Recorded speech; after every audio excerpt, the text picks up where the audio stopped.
우리는 종종 인간관계를 일상의 연장선 정도로만 생각하고 그것이 우리의 행복과 삶의 만족에 얼마나 큰 영향을 미치는지 깊이 생각하지 않습니다. 하지만 인간관계의 질이 행복하고 충만한 삶을 추구하는 데 있어서 가장 중요한 요소가 될 수 있다면 어떨까요?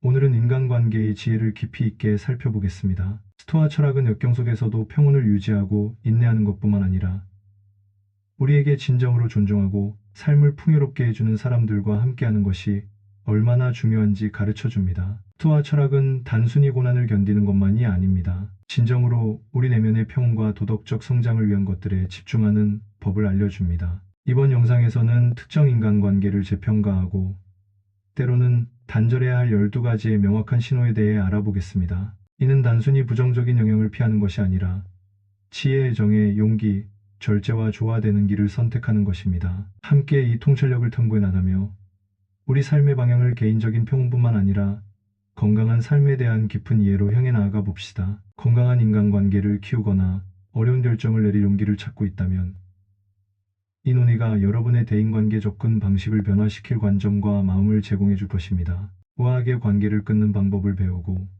가장 소중한 자산인 마음의 평화를 지켜보세요. 우리의 논의 방향에 공감하신다면 구독 버튼을 눌러주시면 감사하겠습니다. 또한 이 논의의 핵심을 놓치지 않도록 영상을 끝까지 시청해 주세요. 첫 번째, 지속적인 존중의 부재. 존중은 모든 건강한 인간관계의 기초를 형성하는 요소로 스토아 철학에서는 정의의 미덕과 깊게 연관되어 있습니다. 타인을 공정하고 존엄하게 대하는 것이 핵심이죠. 만약 누군가에게 기본적인 이해를 받지 못하고 지속적으로 존중받지 못한다면 이는 당신의 존엄성이 조금씩 무너지는 것과 같습니다. 스토아 철학에서는 이러한 무시와 부정적인 행동을 단순히 분노나 원망으로 반응하기보다는 이성적으로 판단하고 감정을 분리하는 것이 중요하다고 가르칩니다. 이는 단순히 비난하는 것이 아니라 우리의 삶에 대한 다른 사람의 행동이 어떤 영향을 미치는지 이해하고 그 관계가 계속해서 우리 삶에서 큰 역할을 해도 되는지 침착하고 이성적으로 결정하는 것입니다. 지속적인 존중의 부재를 인식하고 대처하는 것은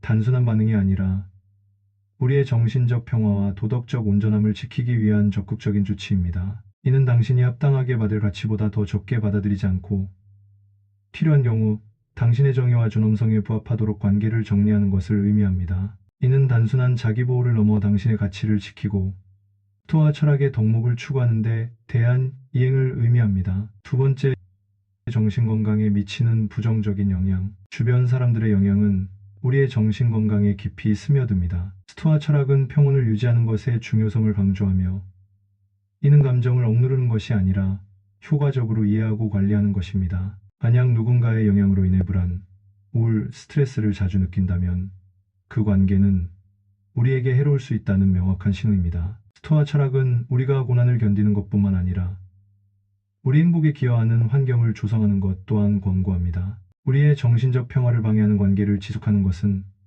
스토아 철학이 강조하는 덕 있는 삶을 사는데 큰 장애물이 됩니다. 관계의 영향력을 인식하고 그에 맞는 조치를 취하는 것은 단순히 불편에서 벗어나려는 것이 아니라 이성적이고 감정적으로 강인하며 평화로운 삶을 선택하는 것입니다. 세 번째, 가치관의 불일치. 핵심 신념과 가치는 복잡한 삶 속에서 우리의 길을 인도하는 나침반과 같습니다. 이러한 기본적인 원칙이 누군가와 지속적으로 충돌한다면 이는 내면에 큰 갈등을 일으킬 수 있습니다. 스토아 철학은 조화와 개인적 진실성을 매우 중요하게 생각합니다. 이런 불일치는 단순히 불편함을 넘어서 심각한 문제로 다가옵니다. 스토아 철학에서는 평온한 마음은 덕에 따라 사는 것에서 온다고 가르칩니다. 누군가의 가치관이 우리의 것과 지속적으로 충돌할 때 우리는 이러한 평온함을 유지하기가 어렵습니다. 예를 들어 정직이 당신의 핵심 가치인데 가까운 사람이 자주 진실을 왜곡한다면 이는 지속적인 긴장과 불편함을 야기할 수 있습니다. 시간이 지남에 따라 이러한 갈등은 신뢰와 상호 존중을 침식시킵니다. 스토아 철학은 우리의 관계가 우리의 도덕적, 개인적 성장에 기여하는지 반성하도록 권장합니다. 마르쿠스 아울리우스는 우리가 추구하는 덕을 구현하는 사람들과 함께하는 것의 중요성에 대해 종종 글을 썼습니다. 만약 우리의 핵심 가치가 주변 사람들과 일치하지 않는다면 이는 스토아적 성숙을 저해할 수 있습니다. 관계에서 이러한 불일치를 해결하는 것은 관계에 대한 깊은 성찰을 필요로 합니다. 양측이 각자의 가치를 표현하고 상호 이해나 타협이 가능한지 살펴봐야 할 수 있습니다. 하지만 그 간격이 너무 크다면 그 관계의 역할을 재고해 볼 필요가 있습니다. 이것은 상대방을 비난하려는 것이 아니라 모든 관계가 당신의 개인적이고 윤리적인 성장에 도움이 되지는 않는다는 것을 인식하는 것입니다. 네 번째, 지속적인 피로감. 건강한 관계에서는 에너지의 교류가 활력을 주어야 합니다. 그러나 누군가와의 상호작용이 계속해서 피로감을 남긴다면 이는 그 관계의 역학이 스토아 철학의 원칙과 맞지 않을 수 있음을 보여줍니다. 스토아 철학은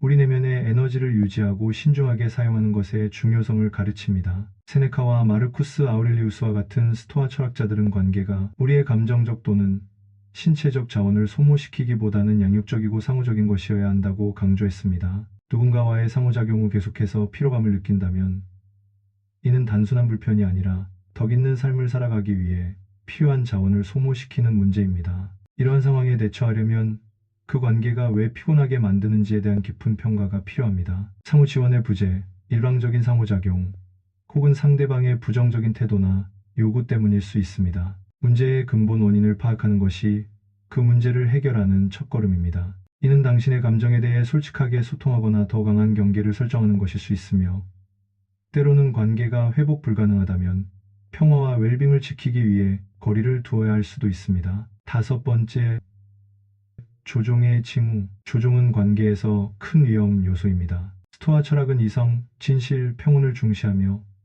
다른 사람을 조종하려는 행동은 이러한 철학적 이상에 위배됩니다. 누군가가 당신을 조종하려고 할 때 그들은 당신의 감정이나 생각을 왜곡하여 자신의 이익을 위해 당신의 판단을 흐리게 합니다. 관계에서의 조종은 종종 미묘한 심리적 전술을 수반하며 이는 감지하기 어려울 수 있습니다. 이는 노골적인 속임수일 수도 있고 죄책감을 유발하거나 가스라이팅처럼 현실을 왜곡하여 당신의 기억이나 인식을 흔들 수도 있습니다. 이러한 상황에 맞서기 위해서는 단호한 경계를 설정하거나 조작적인 행동의 징후에 주의를 기울여야 합니다. 또한 스토아 철학에서 말하는 성찰을 통해 관계와 그에 대한 우리의 반응을 분석하는 것이 중요합니다. 이를 통해 그 관계를 솔직한 대화를 통해 개선할 수 있는지 아니면 더 나은 결정을 내려야 하는지 판단할 수 있습니다. 여섯 번째, 신뢰의 부족. 신뢰는 단순히 관계의 한 요소가 아니라 모든 관계를 구축하는 데 기반이 되는 요소입니다. 스토아 철학의 맥락에서 신뢰는 정의의 덕과 연결됩니다. 정의는 공정성, 정직, 신뢰성을 강조하는 것입니다. 신뢰가 없으면 관계는 의심, 두려움, 불확실성에 빠지기 쉽습니다. 신뢰가 없을 때 사람들은 잠재적인 배신에 대비해 끊임없이 경계하며 함께 앞으로 나아가는 것이 어렵습니다. 신뢰의 부족을 다루려면 스토아 철학의 원칙으로 돌아가야 합니다. 이는 솔직한 자기 평가와 대화를 요구합니다. 내 행동이 이 신뢰의 부족에 기여하고 있는가? 나는 가능한 한 투명하고 신뢰할 만한 사람인가?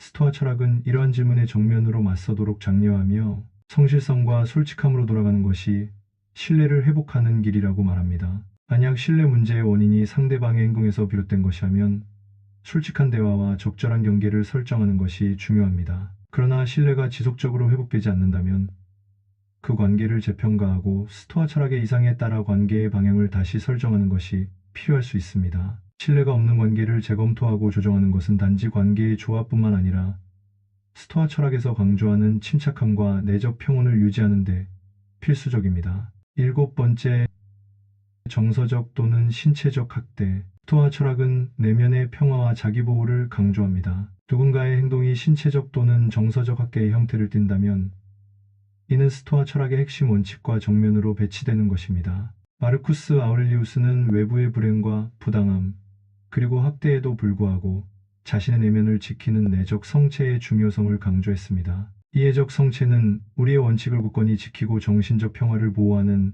능력을 나타냅니다. 학대를 인식하고 다루는 것은 개인의 안전뿐만 아니라 정신건강과 존엄성을 유지하는 데에도 매우 중요합니다. 스토아 철학의 관점에서 이러한 위반에 대처하는 방법은 분명하고 즉각적인 거리 두기입니다. 당신이 학대를 받고 있다면 자신을 보호하고 필요한 경우 도움을 요청하는 것이 중요합니다. 스토아 철학은 단순히 고난을 무덤덤하게 견디는 것만을 의미하지 않습니다. 또한 부당한 대우에 직면했을 때 지혜롭고 용기 있게 행동하는 것, 그리고 자신의 존엄과 웰빙을 지키는 것이 중요하다고 가르칩니다. 이를 위해 믿을 수 있는 친구, 가족, 전문가에게 도움을 요청하는 것이 좋습니다. 여덟 번째, 성장과 지원의 부재. 스토아 철학은 관계를 덕을 실천하는 주요 영역으로 봅니다. 여기서 관계는 상호협력을 통해 개인의 도덕적 교육과 자기 개선을 촉진하는 것이어야 합니다. 관계는 서로를 도전하고 지원하며 더 나은 인간이 될 수 있도록 도와주는 상호교류의 장이어야 합니다.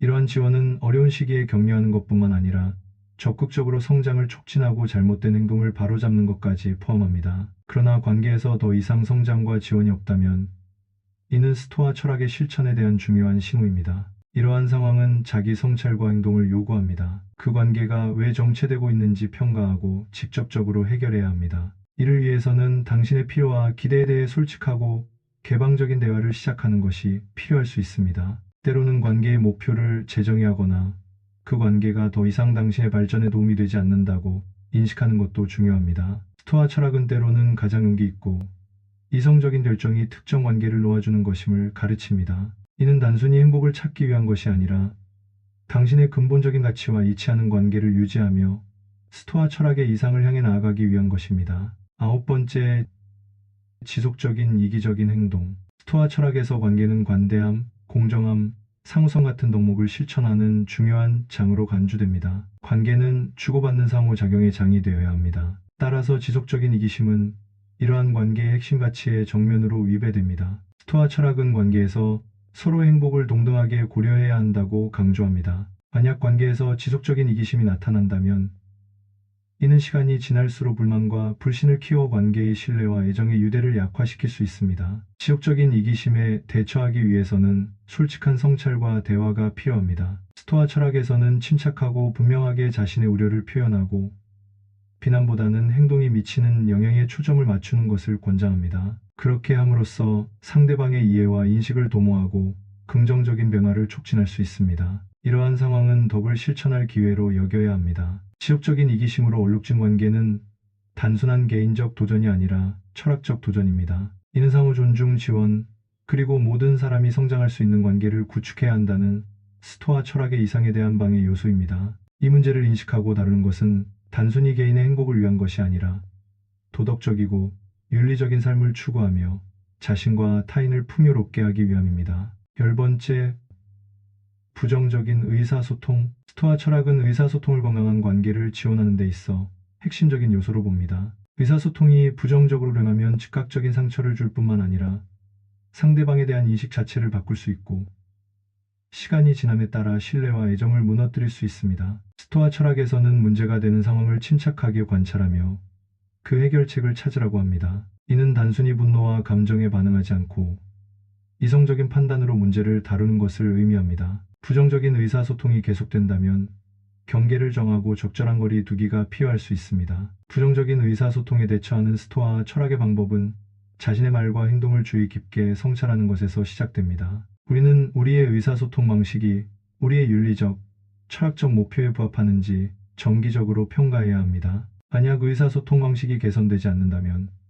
스토아 철학은 자신의 평온을 지키기 위해 자신을 보호하는 것이 중요하다고 가르칩니다. 부정적인 의사소통이 개선되지 않고 계속해서 자신을 해친다면 거리를 두는 것이 평온을 유지하는 데 필요할 수 있습니다. 스토아 철학은 건강한 관계를 구축하기 위해 명확한 의사소통과 상호 존중을 강조합니다. 11번째, 개인의 필요에 대한 무시. 건강한 관계에서는 서로의 생각을 존중하고 지지하는 것이 필수적입니다. 하지만 상대방이 지속적으로 당신의 생각을 무시한다면 이는 당신의 대화가 그 관계에서 우선순위가 아니라는 명확한 징후입니다. 이러한 무시는 경계를 넘거나 일방적으로 결정을 내리거나 감정과 선호를 인정하지 않는 형태로 나타날 수 있습니다. 스토아 철학은 이런 상황에서 자신의 필요를 분명하고 단호하게 상대방에게 전달하라고 조언합니다. 이 대화는 대립적인 방식이 아니라 관계를 유지하는데 왜 이러한 필요가 중요한지 상대방에게 알려주는 것을 목표로 해야 합니다. 그러나 이러한 대화 후에도 상대방이 계속해서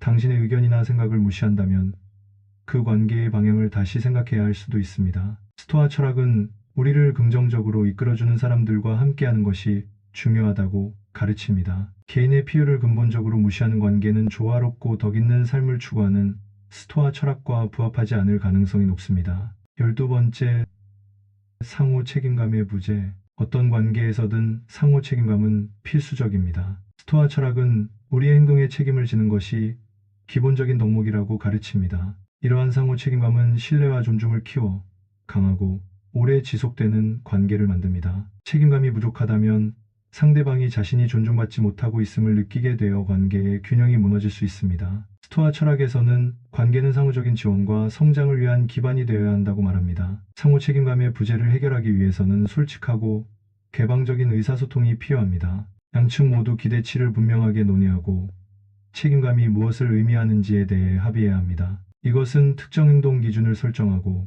약속에 따라 서로를 지지하는 것을 포함할 수 있습니다. 책임감이 우선시되는 관계는 조화를 유지하는 것뿐만 아니라 스토아 철학이 강조하는 정의, 지혜, 용기의 이상을 키워주는 것이기도 합니다. 지속적으로 이러한 요소가 부족한 관계는 스토아 철학이 추구하는 충만하고 덕 있는 삶과 일치하지 않을 수 있습니다. 이것으로 마무리하며 스토아 철학의 지혜는 단순한 고대의 글이 아니라 인생을 살아가는데 필요한 실천적 지침이라는 것을 기억하세요. 영상이 도움이 되셨다면 구독과 좋아요, 그리고 알림 설정까지 해주신다면 제가 영상을 만드는데 큰 도움이 됩니다. 오늘도 긴 시간 시청해주셔서 대단히 감사합니다. 행복하세요.